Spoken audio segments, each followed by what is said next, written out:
Hello my soldiers, welcome to my YouTube channel.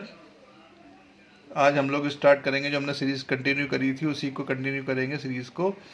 JEE mains 2026 के कुछ question जो मुझे लगते हैं बहुत ज़्यादा एक्सपेक्टेड हैं इसमें एनडीए में, तो इसको ढंग से देखें समझें। कोई दिक्कत आए तो ज़रूर मुझसे डिस्कस करें। बार बार इनको प्रैक्टिस करना कंपलसरी है, बिकॉज ये क्वेश्चंस में कहीं ना कुछ कंसेप्ट लगता है, तो इनको जरूर समझे जरूर। पहला क्वेश्चन बहुत आसान है। If Z1 and Z2 are the roots of the equation, this quadratic equation दी है Z में, where Z belongs to complex number, then the value of mod of Z1 का square plus mod of Z2 का square. हम simply Z1 Z2 को roots मान लेंगे इस क्वाड्रेटिक के और Z की वैल्यू निकालेंगे। तो Z की वैल्यू सीधा चार फॉर्मूला वेल नॉन है ये तो, minus b plus minus b square minus 4ac upon 2a। Now Z equals to क्या होगा, माइनस बी, तो ये minus 4 plus minus b square, 4 का square 16 plus, because 4ac minus 4ac, तो a की वैल्यू 1 है, c की value minus times 1 plus 12 iota है, तो माइनस माइनस प्लस हो जाएगा, तो ये 1 प्लस 12 आयोटा हो जाएगा। अब मैंने क्या किया, यहाँ से 4 मिनिमम वैल्यू कॉमन आ रही है, 4 अंडर रूट से बाहर आएगा तो 2 आ जाए, 2 हो जाएगा, minus 4 plus minus 2 times of 4, ये मैंने स्क्वायर रूट 4 का स्क्वायर है तो 4 बाहर लिया है, तो 4 बचेगा यहाँ पर, प्लस ये बचेगा 1 प्लस 12 आयोटा। अब सिंपली यहाँ से मैंने 2 को कट कर दिया, तो ये हो जाएगा Z इक्वल्स टू, यहाँ बचेगा माइनस 2 प्लस माइनस से 2 कट हो गया, ये हो जाएगा 4 मतलब 5 प्लस 12 आयोटा। अब तुम लोगों को इसका स्क्वायर रूट निकालना आना चाहिए। अब ये कॉम्प्लेक्स नंबर, किसी भी कॉम्प्लेक्स नंबर का स्क्वायर रूट कैसे निकालते हैं, इसका डायरेक्ट फार्मूला भी होता है, और तुम लोगों को ये थोड़ा सा क्लियर भी होना चाहिए। तो इस पर मैं बहुत ज़्यादा बात नहीं करूँगा। हम लोगों का जो मेन अभी टारगेट है वो क्या है, इस क्वेश्चन को सॉल्व किस तरीके से करना है। तो इसका square root simply 3 plus 2 iota है, वैसे भी तुम्हें दिख रहा है। अगर मैं 3 प्लस 2 आयोटा का होल स्क्वायर बना दूं इसको, तो 3 प्लस 2 आयोटा का होल स्क्वायर आई थिंक यही बनेगा, 3 का स्क्वायर 9 हो जाएगा, 2 आयोटा स्क्वायर का 2 आयोटा का होल स्क्वायर माइनस 4 हो जाएगा। और सिंपली वैसे डायरेक्ट तुम लोगों को निकालना आना चाहिए। मैं इसके बारे में एक अलग से वीडियो बना दूंगा कि किस तरीके से तुम लोगों को डायरेक्ट इस टाइप के क्वेश्चंस का स्क्वायर रूट निकालना होता है। अभी अब मेरा जो मोटिव है वो समझें। तो यहाँ पर ये हुआ minus 2 plus minus 3 plus 2 iota, इसका स्क्वायर रूट आ गया। नेक्स्ट स्टेप क्या बनेगी, हम लोगों ने रूट्स देख लिए, तो मेरे पास दो रूट्स आ गए। एक तो आया माइनस 2 प्लस साइन लेंगे तो 3 plus 2 iota, and another is minus 2 minus 3 minus 2 iota. इसका मतलब ये हो गया 1 plus 2 iota and minus 5 minus 2 iota. एक को मैं Z1 मानूंगा और एक को Z2 मानूंगा, तो मॉड तो निकाल ही लेते होगे। तो मॉड ऑफ Z1 का square plus mod of Z2 का square equals to 1 plus 2 iota का मॉडुलस कितना हो जाएगा, 1 का स्क्वायर 1 और 2 आयोटा लेते नहीं है, तो 2 का स्क्वायर 4, और इसका स्क्वायर मॉड का स्क्वायर, तो ये हो गया 5। मॉड ऑफ Z होता क्या है, mod of Z is equals to होता है under root of x square plus y square, simply पता होगा। तो यहाँ पर आयोटा नहीं लिया जाता है, तो यहाँ पर देखो x का स्क्वायर मतलब 1 का स्क्वायर प्लस 2 का स्क्वायर 4, अब मॉड का स्क्वायर करेंगे तो ये अंडर रूट हट जाएगा, तो ये सिंपली क्या बचेगा 5। इसी तरीके से 5 का स्क्वायर 25, 2 का स्क्वायर 4, तो हो गया 29, उसका स्क्वायर करेंगे तो अंडर रूट हट जाएगा, यानी फाइनली मेरी वैल्यू आ जाएगी 34। ये मॉड का फॉर्मेट है, इसे ध्यान रखना है। सिंपल तो बहुत छोटा सा फॉर्मूला होता है, ये मैंने डिस्कस कर दिया। आई थिंक ये समझ में आया होगा, एक बार फिर से देख लो। कुछ नहीं करना है, सिंपल क्वाड्रेटिक इक्वेशन है। क्वाड्रेटिक इक्वेशन को सीधा चार से फॉर्मूला सॉल्व किया, बस तुम यहाँ पर आके स्क्वायर रूट निकालना। तुम लोगों को 11 में बार बार प्रैक्टिस कराया जाता है, इसका स्क्वायर रूट निकालना है। डायरेक्ट ट्रिकी अप्रोच से फॉर्मूला ही बनता है, वो मैं बिल्कुल अलग से वीडियो बनाऊंगा, बिल्कुल ढंग से बता दूंगा 2-3 तरीके। तो ये तुम लोगों को दिख रहा है, ये 3 प्लस 2 आयोटा, वैसे भी इसका स्क्वायर करोगे तो यही आएगा, 3 प्लस 2 आयोटा का स्क्वायर करो तो यही बनता है। एक बात, अब इसमें मैं दूसरी बात करूं, मैंने इसमें प्लस साइन लिया, एक बार माइनस साइन लिया, दो रूट्स आ गए, एक को मैंने Z1 का और एक को मैंने Z2 का। These are the roots of the quadratic equation. Now अब मुझे इसका मॉडुलस चाहिए, तो देखो मॉड ऑफ Z अगर ये है तो मैं मॉड ऑफ Z का स्क्वायर निकालूंगा, तो ऑब्वियस सी बात है ये x square plus y square होगा, यानी ये अंडर रूट हट जाएगा। तो मैंने कहा कि 1 का स्क्वायर 1, 2 का स्क्वायर 4, तो ये हो गया 5 क्योंकि अंडर रूट हट चुका है। और यहाँ पर देखें 5 का स्क्वायर 25, 2 का स्क्वायर 4, तो 29, ये आ गया अंडर रूट हट चुका है बिकॉज ये मैंने फॉर्मूला डायरेक्ट लिख दिया है। Now the second question is, second question में वो क्या कह रहा है कि let by x is the solution of, ये भी 2026 का ही क्वेश्चन है, let by x be the solution of the differential equation under root of 10x dy equals to sec cube x. अब ये क्वेश्चन थोड़ा सा लेंथी क्वेश्चन फॉर्मेट का है। इस क्वेश्चन में हम लोगों को थोड़ा सा दिमाग लगाना पड़ेगा कि करना क्या है, क्योंकि ये थोड़ा सा लेंथी तो बनता है, हर क्वेश्चन इतना आसान भी नहीं आता एग्ज़ाम में। तो इसमें क्या होता है, लेकिन इस टाइप के कैटेगरी के क्वेश्चन एग्ज़ाम में देखने को मिलते हैं, इसलिए मैं इसको समझता हूँ इसको प्रैक्टिस करना एक बार ज़रूरी है। क्या करेंगे, सबसे पहला काम, तुम लोगों को दिख रहा है कि ये dy है और यहाँ पे dx बैठा है, तो मैंने dy अपॉन dx लिखा है इसे। एक काम हो गया। इक्वल्स टू, मैंने क्या किया, इस रूट 10x का डिवाइड कर दिया, तो ऑब्वियस सी बात है ये हो जाएगा sec qx upon under root of 10x minus y। 10x की पावर कितनी है, 3/2। 3/2 का मतलब क्या होता है, 10x की पावर ये हो जाएगा 10x इंटू ये हो जाएगा रूट 10x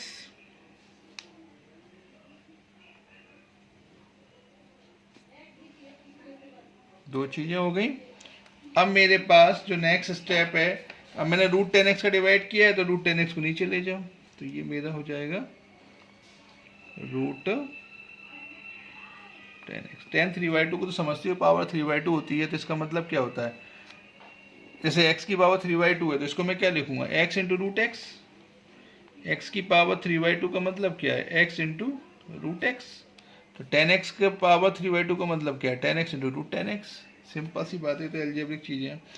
अभी मैं जी को डिटेल में इसलिए ज़्यादा नहीं बता पा रहा क्योंकि अब पेपर का टाइम है, बहुत ज़्यादा चीज़ें थोड़ी बहुत तो तुम लोग वैसे प्रैक्टिस में हो चुके होगे, तो ये चीज़ तो तुम लोगों को क्लियर होंगी। अब मैं इसमें आ रहा हूँ सीधा, मैंने क्या किया, रूट 10x से रूट 10x कट हो गया, तो ये मेरा बन गया dy अपॉन dx प्लस ये मेरा माइनस y 10x है, तो मैं इसको इधर ले आया तो शिफ्ट हो गया, तो ये हो गया y 10x इक्वल्स टू ये मेरा बन गया sec qx upon under root of 10x। ये मेरा फॉर्मेट आ गया। अब ये फॉर्मेट तुम लोगों को क्लियर पता है, ये किसका फॉर्मेट है, dy upon dx plus py equals to q, linear equation where q क्या होता है, q p मीन्स के इंटीग्रेटिंग फैक्टर इसका क्या बनता है, इंटीग्रेटिंग फैक्टर बनता है यहाँ पर सिंपल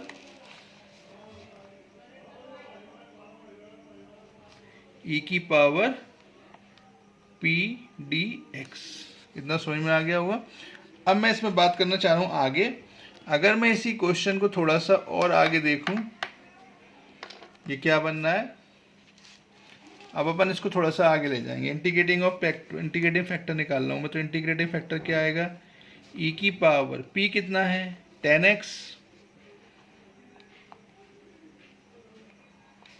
dx। 10x का इंटीग्रेशन होता है log sec x, तो ये सिंपल हो जाएगा, ये हो जाएगा e की पावर log sec x, ये कट गया तो ये मेरा आ जाएगा sec x। इतना समझ में आ गया होगा, ये स्टेप, एक स्टेप समझ में आ गया। अब इसका मुझे इसका सॉल्यूशन निकालना है। तो किसी भी लीनियर इक्वेशन का सॉल्यूशन क्या होता है, y into integrating factor equals to q times integrating factor dx plus c। ये पूरा हम सॉल्यूशन लेके चलते हैं।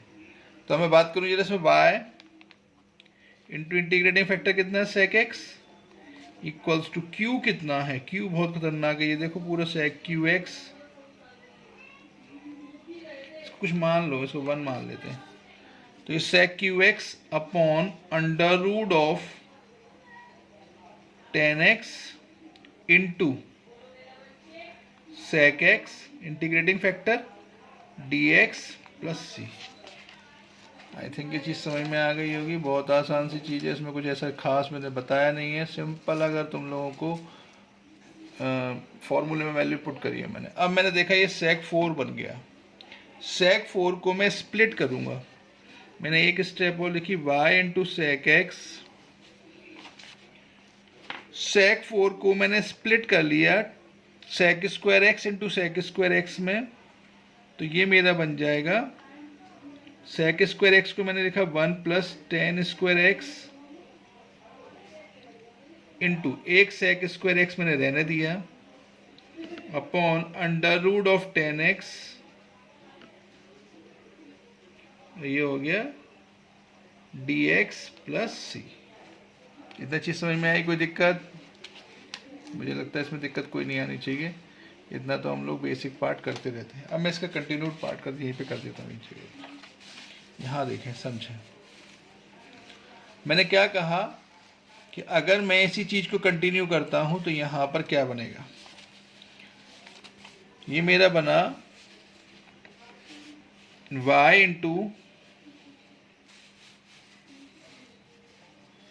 मैं इक्वेशन लिख लेता हूँ, y into sec x equals to 1 plus ten square X into sec square X upon under root of 10x dx plus C. अब इसको समझें। अब यहाँ पर मैं आ गया। अब मैंने फिर से इसको कंटिन्यू किया, तो सबसे पहले इसका इंटीग्रेशन अब मेरे लिए मैंने तो इसको मैंने इंटीग्रेशन में क्या किया, 10x को t मान लिया। तो बताइए क्या बन जाएगा, sec square x dx equals to dt। ये दमदार क्वेश्चन जो NDMS टाइप के क्वेश्चन देखने को मिलेंगे। दिखते सिंपल है लेकिन कई बार ये खतरनाक हो जाते हैं। कहते हैं ना, देखन में छोटे लागे घाव करे अति गंभीर, तो वो चीज़ है यहाँ पर। इस टाइप के छोटे छोटे क्वेश्चंस, कई सारे क्वेश्चंस बनते हैं जो 12th में तो अक्सर ही क्वेश्चन देखने को मिलते हैं ऐसे वाले, और बहुत ही लेंथी जरूर है लेकिन बहुत ही बेसिक क्वेश्चन है। बहुत ज़्यादा कुछ करने दिमाग लगाने की जरूरत नहीं है। सीधा सीधा जो चल रहा है वो सीधा सीधा चल रहा है। देखो ये सब कुछ तुम लोगों ने सब पढ़ता है, तो हम लोग लगातार इसी चीज़ को मैं कंटिन्यू करूँगा। तो अब मैं देखें जरा इसमें क्या हुआ, sec square x D x equal to d t बन गया। अब इतना पहुँच गए हम। अब मैं इसको फिर से लिखना चाह रहा हूँ, तो कैसे लिखेंगे, y into sec x equals to, ये मेरा बना 1 प्लस टी स्क्वायर, और ये sec square x D X कितना हो गया, D T upon under root of T plus C. अब सेपरेट कर दो। अब क्या है, अब तो इंटीग्रेशन तुम लोगों को आता ही है, तुम लोग वैसे भी शुरू से ही होशियार हो। देखो 1 upon root two, 1 upon under root t कितना हो जाएगा, इसको ऊपर ले जाओ, और टी स्क्वायर जो लिखा हुआ है, टी स्क्वायर को अगर मैं यहाँ पर टी स्क्वायर में से टी की पावर 1 अपॉन टू, चूंकि ऊपर जाएगा तो माइनस होगा, सेम बेस से पावर सब्ट्रैक्ट होंगी, तो ये हो जाएगा टी की पावर 3/2 dt, और ये हो गया प्लस सी। अब इंटीग्रेशन कर दो। अब क्या है, तो ये बन गया y इंटू sec x, और ये अगर मैं इसका इंटीग्रेशन करूंगा तो t की power -1 upon 2 plus 1 upon -1 upon 2 plus 1 means ये हो जाएगा 2 times under root of t, और ये हो जाएगा t की power 3/2 plus 1 upon 3/2 plus 1 means ये बन जाएगा 2 अपॉन 5, पलट के जाएगा 5 अपॉन 2 तो 2 अपॉन 5 हो जाएगा, और t की पावर 5/2। ये मेरा आ गया पूरा इंटीग्रेशन सॉल्व होके। नाउ t की वैल्यू पुट कर दो, तो ये हो गया y into sec x equals to 2 root of 10x plus 2 upon 5 10x की पावर 5/2 प्लस सी। बिल्कुल मत सोचना है लेंथी क्वेश्चन है। एक बात ध्यान रखो, जब हम एनडी देते तो लेफ्टिनेंट बढ़ते समय पहले दिमाग में ये चीज़ डाली जाती है, कभी हार नहीं मानी जाती। ये क्वेश्चन वो हैं जो आपके लिए गेम चेंजर बनते हैं, यानी ये क्वेश्चन अक्सर लोग स्टूडेंट छोड़ते हैं, और यही हमारे लिए गेम चेंजर क्वेश्चंस होते हैं, क्योंकि ये पूरा गेम पलट देते हैं। तो इन क्वेश्चंस पर बहुत अच्छे से प्रैक्टिस करनी है, 2-3 बार प्रैक्टिस करोगे। ये जरूर है कि पेपर जो तुम लोगों को लगता है कि ईजीएस ट्रिकी है, जो मैंने ट्रिक्स बताई हैं बहुत सारे क्वेश्चंस में बताता जाता हूँ मैं लगातार, तो ट्रिकी क्वेश्चंस को तो पहले अटेम्प्ट कर लेना है, लेकिन जैसे हमारे पास टाइम बचे तो इन क्वेश्चंस को छोड़ना नहीं है, बिकॉज ये गेम चेंजर है। मैं बार बार बोल रहा हूँ, ये गेम चेंजर है पूरे। अब हम आते हैं नेक्स्ट पार्ट पर। ये मेरा हो गया आधा पार्ट। दूसरी अब इंफॉर्मेशन मुझे क्या दी है, उसने मुझे क्वेश्चन में एक बात और कही है, अगर ध्यान से देखेंगे तो इस क्वेश्चन में उसने कहा है कि let by x is the solution of the differential equation √10x, ये पूरा दिया हुआ है, and by π/4 is equal to, यानी बाय x, यानी x की वैल्यू यहाँ पर π/4 दी है, तो y π/4 की वैल्यू दी है मुझे 6√2/5। एक बात ध्यान रखेंगे, किसी भी क्वेश्चन में जब y लिखा है तो इसका मतलब ये अपने आप में yx होता है, यानी इसको हम सिंपली जब पढ़ते हैं तो इस तरीके से पढ़ते हैं, समझ रहे हैं, fx जैसे पढ़ते हैं ना, ऐसे ही इसको पढ़ते हैं। तो ये सॉल्यूशन है इसका। तो ये y की value of y at x equals to π/4 is equals to दिया हुआ 6√2/5। तो मैंने क्या किया कि y π/4 दिया हुआ है, तो इसको तो मुझे टच करने की जरूरत नहीं है। मैंने क्या किया कि यहाँ पर जो अगली स्टेप बनती है, मैंने क्या किया कि 6√2/5 मेरी वैल्यू किसकी है, y की, ये मैंने लिख ली। और sec x की वैल्यू कितनी है, π/4, और sec π/4 कितना होता है, √2 इक्वल्स टू 2 टाइम्स 10 π/4 होता है 1 प्लस 2/5, 10 π/4 होता है 1 की पावर कुछ भी 1 प्लस c। अब मैं इसको यहाँ पर सॉल्व करूँ तो ये हो जाएगा 6 और ये 2 12/5 equals to 2 plus 2/5 means 12/5 plus c। This implies c आ गया मेरा 0। नाउ एक चीज़ और आ गई मेरे पास, c मुझे पता लग गया कि मेरा c है 0। अब मुझे नेक्स्ट इन्फॉर्मेशन, अगर मैं c को यहाँ पर 0 पुट कर दूँ, ये जो इक्वेशन मेरी आई है फाइनल सॉल्यूशन, इस सॉल्यूशन में अगर मैं c की जगह पर 0 पुट कर दूँ तो ये c तो ख़त्म। अब मेरा c ख़त्म, तो अगली उसने इन्फॉर्मेशन मुझसे जो पूछी है, उसने मुझसे पूछी है फाइनल वैल्यू किसकी, उसने पूछी है then the value of y π/3, यानी एक value of y at x equals to π/3। इस पर मुझसे वैल्यू पूछी है, तो मैं क्या करूँगा, y इनटू, अगर मैं इसको सॉल्व करूँ, y की वैल्यू निकालनी है एट x इक्वल्स टू π/3, पर y की वैल्यू तो मुझे निकालनी है, लेकिन x की वैल्यू कितनी है, π/3, यही तो कह रहा है वो। y at x equals to, bracket में जो लिखा है वो x है, देखो बाय x, मैं बार बार बोल रहा हूँ, तो ये जो ब्रैकेट में लिखा है वो x है। तो यानी कि यहाँ पर अगर मैं रखूँगा तो sec, अब मेरे पास सबसे पहली चीज़ तुम्हारे दिमाग में होनी चाहिए sec π/3। sec π/3 कितना होता है, 2 sec 60 2 होता है। नेक्स्ट ये हो गया 2 tan 60, tan 60 होता है कितना, tan 60 होता है √3। अब ध्यान से देखना, एक रूट ऑलरेडी है, एक रूट अंदर आ गया, प्लस 2/5, ये हो गया 10 π/3 में √3 की पावर 5/2, और c की वैल्यू मेरी हो गई 0। बहुत बढ़िया क्वेश्चन है। तो ये आ गया मेरा, यहाँ पर कहानी हो गई ख़त्म। अब मैं क्या करूँगा, इसको सिंपली सॉल्व करने की कोशिश करूँगा। तो देखें 2 तो पूरे में कॉमन आ रहा है, तो 2 तो कट कर दो, तो ये हो गया मेरा y इक्वल्स टू 3 की पावर, ये 1/2, 1/2 की पावर 1/2 कितना हो गया, 1/4, तो ये हो गया मेरा 3 की पावर 1/4। नेक्स्ट एक चीज़ हो गई।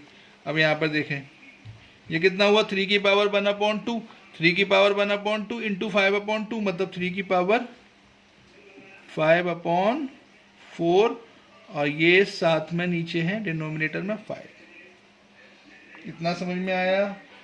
और अगर इतना समझ में आया तो अगली चीज़ हम लोगों को क्या करना है यहाँ पर, कि मुझे यहाँ पर सिंपली इसमें दिख रहा है कि मैं 3 की पावर 1/4 को कॉमन ले सकता हूँ, बिकॉज ऑप्शंस में थोड़ा देखना पड़ता है। तो यहाँ पर मुझे दिख रहा है कि ये 3 की पावर 1/4 प्लस 3 की पावर, इसको मैं क्या लिख सकता हूँ, 1 +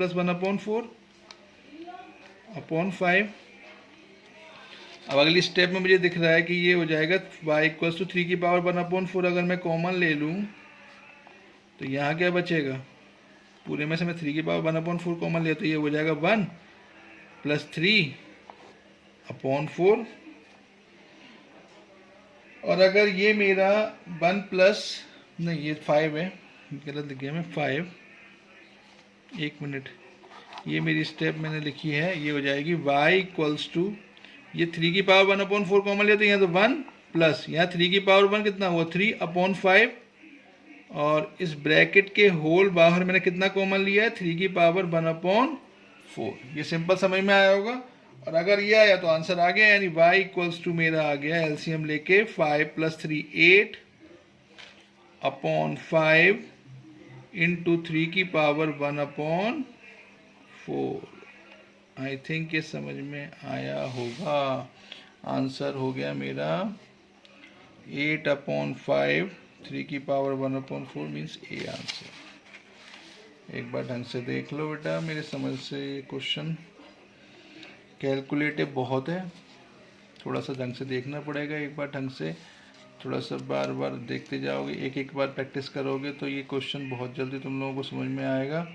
थोड़ा सा लेंदी है ये तो मैं कहूँगा, लेकिन मेरे हिसाब से इस टाइप के 20 क्वेश्चन लगभग ऐसे होते हैं एनडीए में जो स्पेशल कैटेगरी के होते हैं, तो इनको तुम लोगों को प्रैक्टिस करना बहुत ज़रूरी है।